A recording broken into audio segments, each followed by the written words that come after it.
भारत के लोकतंत्र के इतिहास में यह पहली बार हुआ है कि एक सिटिंग चीफ मिनिस्टर को केंद्र सरकार द्वारा गिरफ्तार किया गया है। यह भारत के लोकतंत्र के इतिहास में पहली बार हुआ है कि लोकसभा की चुनाव की घोषणा के बाद एक नेशनल पार्टी के नेशनल कन्वीनर को गिरफ्तार किया गया है। यह बिल्कुल साफ है कि अरविंद केजरीवाल जी की गिरफ्तारी भारतीय जनता पार्टी की एक राजनीतिक साजिश है।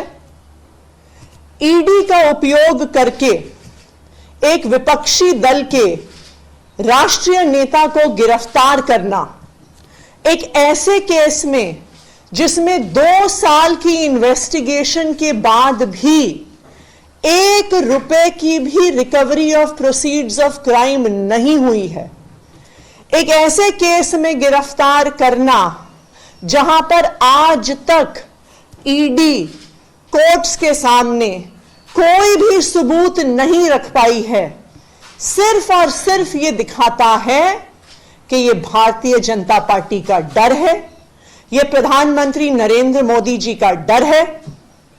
प्रधानमंत्री नरेंद्र मोदी जी को, भारतीय जनता पार्टी को यह लगता है कि अगर देश में कोई एक नेता है जो उन्हें चैलेंज कर सकता है तो उस नेता का नाम अरविंद केजरीवाल है।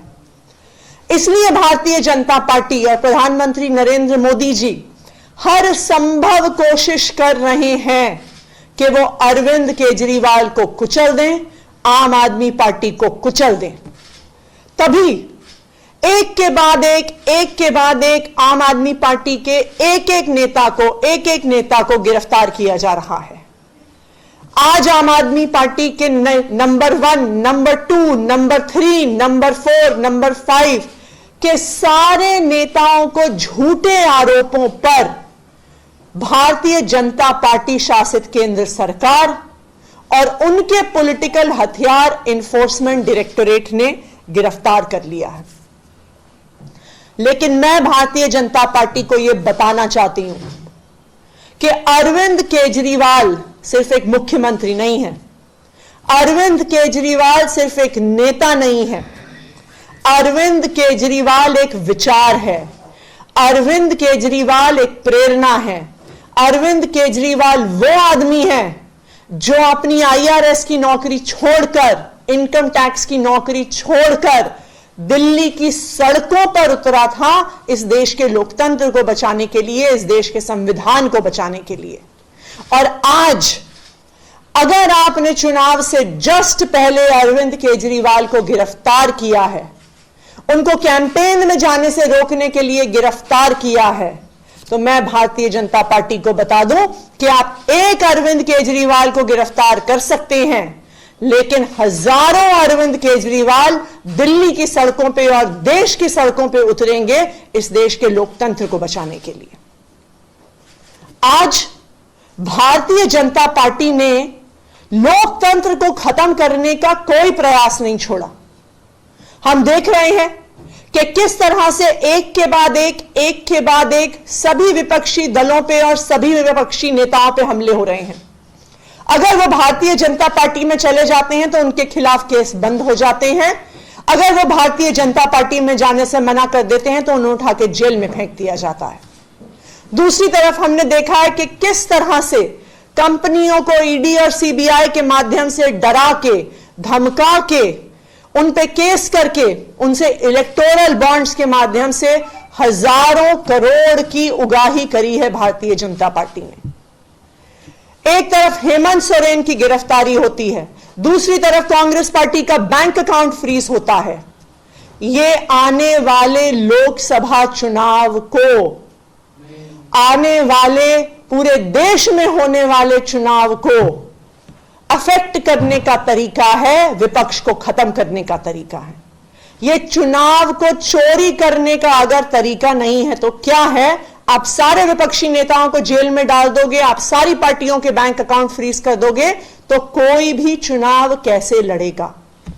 लेकिन मैं भारतीय जनता पार्टी को यह बता दूं कि जो आप ये विपक्ष के खिलाफ, जो आम आदमी पार्टी के खिलाफ, जो अरविंद केजरीवाल के खिलाफ साजिश कर रहे हैं, इसका जवाब दिल्ली आपको देगी, इसका जवाब पंजाब आपको देगा, इसका जवाब पूरा देश आपको देगा।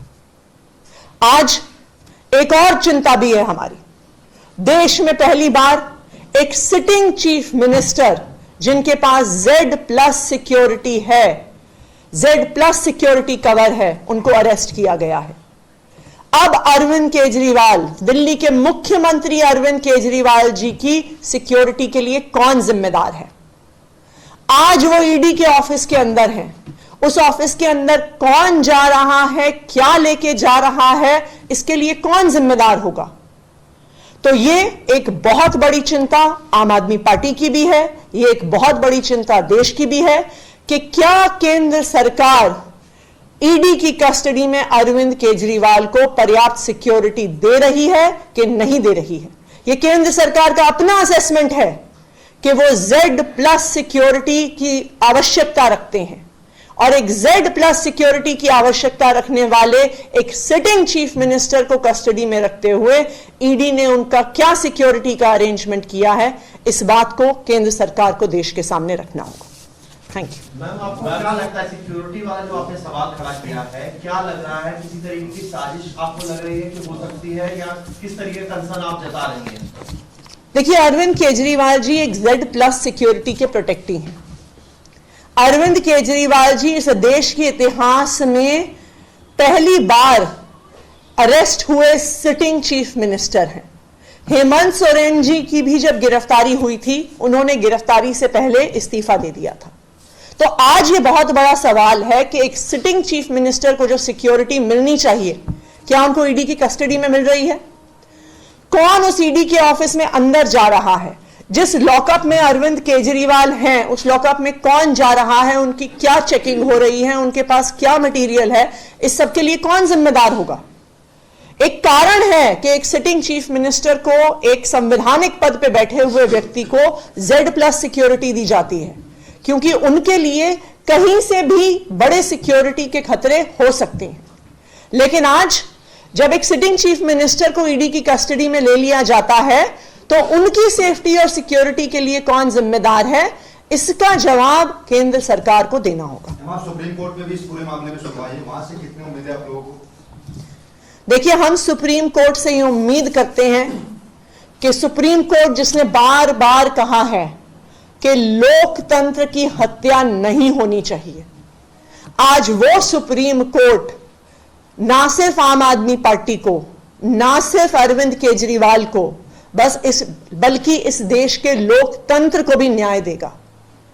इस देश के इतिहास में यह पहली बार हुआ है कि मॉडल कोड ऑफ कंडक्ट लगने के बाद, चुनाव की घोषणा होने के बाद, देश में से 6 में से 1 नेशनल पार्टी के नेशनल कन्वीनर को गिरफ्तार कर लिया गया है। यह लोकतंत्र की लेवल प्लेइंग फील्ड का हनन नहीं है तो क्या है? आपने क्यों गिरफ्तार किया अरविंद केजरीवाल को चुनाव की घोषणा होते ही? क्योंकि आप चाहते हैं, भारतीय जनता पार्टी चाहती है कि वो चुनाव में कैंपेन ना कर सके, कि वो देश भर में जाके इंडिया गठबंधन के लिए कैंपेन ना कर सके। तो ये देश के इतिहास में, इस देश के लोकतंत्र के इतिहास में पहली बार हुआ है, और हम सुप्रीम कोर्ट से उम्मीद करते हैं कि सुप्रीम कोर्ट ने जब भी लोकतंत्र की हत्या करने की कोशिश करी है भारतीय जनता पार्टी ने, चाहे चंडीगढ़ के मेयर के चुनाव में, चाहे इलेक्टोरल बॉन्ड्स के माध्यम से, तो सुप्रीम कोर्ट ने सामने आकर लोकतंत्र को बचाया है। तो हम ये उम्मीद करते हैं कि उसी तरह से आज भी सुप्रीम कोर्ट लोकतंत्र की रक्षा करेगा। क्या इंडिया अलायंस के लीडर्स के साथ कोई कोऑर्डिनेशन चल रहा है इस वक्त? क्योंकि पहला मामला नहीं, आपके हेमंत सोरेन की पहली गिरफ्तारी हुई है, अरविंद केजरीवाल, तो एक यूनाइटेड प्रोटेस्ट और यूनाइटेड कॉल, कुछ प्लानिंग ऐसी है? हम लगातार इंडिया अलायंस के नेताओं से सबसे टच में हैं। उनमें से कई लोग अरविंद केजरीवाल जी के परिवार से बात भी कर चुके हैं। हमारी भी कई नेताओं से बात हुई है, और इंडिया गठबंधन के सभी प्रमुख नेताओं ने फोन पर भी और ट्विटर और मीडिया के माध्यम से भी अरविंद केजरीवाल और आम आदमी पार्टी के लिए एक सॉलिडारिटी दिखाई है। यह लड़ाई सिर्फ आम आदमी पार्टी और अरविंद केजरीवाल की नहीं है, आज यह लोकतंत्र के लिए लड़ाई है। आप मॉडल कोड ऑफ कंडक्ट लगने के बाद, चुनाव की घोषणा होने के बाद विपक्ष के एक प्रमुख नेता, एक राष्ट्रीय पार्टी के राष्ट्रीय अध्यक्ष को अगर गिरफ्तार कर रहे हैं तो यह चुनाव को प्रभावित करने का अगर तरीका नहीं है तो और क्या? Thank you. आप लोग प्रोटेस्ट की बात कर रहे थे, सड़क पर उतरने की बात कर रहे थे, वो क्या आज दिल्ली और देश भर में होने जा रहा है? बिल्कुल प्रोटेस्ट होगा, लेकिन आज केंद्र सरकार का जो डर है वो दिल्ली की सड़कों पे भी दिख रहा है। आज आम आदमी पार्टी के ऑफिस को एक छावनी बना दिया गया है। आम आदमी पार्टी के ऑफिस के सामने 2 से 2,500 पुलिस वाले खड़े हैं। आम आदमी पार्टी के ऑफिस की सड़क के सामने हजारों पैरामिलिट्री फोर्सेस वाले खड़े हैं। पूरी दिल्ली से, पूरे देश से पुलिस को और पैरामिलिट्री फोर्सेस को इकट्ठा किया गया है। क्यों? क्योंकि भारतीय जनता पार्टी को डर है, उनको पता है कि वो अरविंद केजरीवाल को जेल में डाल के लोकतंत्र की हत्या करने की कोशिश कर रहे हैं, और वो पुलिस के माध्यम से, पैरामिलिट्री फोर्सेस के माध्यम से अब दिल्ली के लोगों की और देश की लोगों की आवाज को भी बंद करने की कोशिश कर रहे हैं।